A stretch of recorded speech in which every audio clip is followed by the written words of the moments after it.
ஏண்டி பின்னாடி சரியில்லடி ஆமாடி. அடியே கோமலம் சொல்லுடி பரிமளா. தெரியுமாடி? என்னது? நம்ம இந்த அதிர்ச்சி இருக்கான்ல, ஆமா. 33 வயசு ஆகி போச்சாண்டி. இன்னும் பொண்ணு கிடைக்கல. அவனுக்கு குறை இருக்கு, அதான் பொண்ணு கிடைக்கும். ஏக்கா என்னக்கா பேசுறீங்க என்ன பத்தி? அதிர்ச்சி அம்மாவா? வாங்க வாங்கம்மா வாங்க. புள்ளைய பத்தி என்ன பேசுறீங்க? இல்ல இல்ல, அதிர்ச்சி நல்ல பையனாச்சு. தங்கமான புள்ள. இந்த வயசுலதான் இந்த வயசுல தான் பெத்தேன். ஆனா இன்னும் பொண்ணு கிடைக்க மாட்டேங்குது. அதான் உங்க சொந்தக்காரங்க ஏதாவது நல்ல புள்ள பாக்கா. இவங்க சொந்தத்திலயா? சொந்த கட்டி கொடுத்த தங்கச்சிக்காரி ஓடிட்டா டைவர்ஸ். குடும்பத்தை கல்யாணம் பண்ணி என் பையன் சாவறதுக்கா? அது விடுமா, எப்படி இருந்தாலும் இப்போ உன் புருஷனை பார்த்தானே உன் பையன் வளர்றான். நீ எப்படி விளக்கு மாத்தல அடிக்கிறியோ அதே மாதிரி அவனு 4 விளக்கு மாத்த அடினாலும் வாங்கிட்டு காப்பான்ல.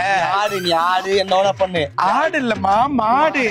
ஆடு மேய்ச்சலுக்கு போயிருக்கு. பையன் படிப்பு அதெல்லாம் இருக்கட்டும். இரு, ஏதோ ஒரு கிளவி ஒண்ணு வந்திருக்கு. எந்த ஒரு கிளவி? இது எங்க மாமியார் தான். மாமியாரா? பேசிக்கிட்டே சாணிய மேல அப்படின்ட்டு. எனக்கு தெரியும் நீ என் பையனுக்கு என்ன மாதிரி மாப்பிள்ள பாக்கணும். ஏக்கா பேசாதீங்க இந்த மாதிரி. இல்லக்கா. பொறணி பேசுறது கூட பொறணி இல்லக்கா, பரணி. பாரு